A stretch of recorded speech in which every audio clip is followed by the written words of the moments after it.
Gubernur oleh kiper melalui pesan di Telegram mengatakan sistem pertahanan udara Ukraina pada Minggu 23 Juli 2023 pagi diaktifkan untuk menangkis serangan Rusia di pelabuhan Odessa.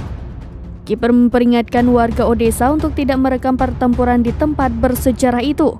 UNESCO pun mengecam serangan Rusia karena menyasar situs yang dilindungi di bawah Konvensi Warisan Dunia.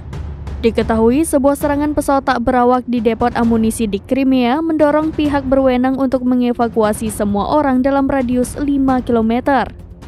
Pihak berwenang untuk sementara menangguhkan lalu lintas di jalan Jembatan Kerch yang menghubungkan semenanjung yang diduduki Rusia pada Sabtu 22 Juli 2023.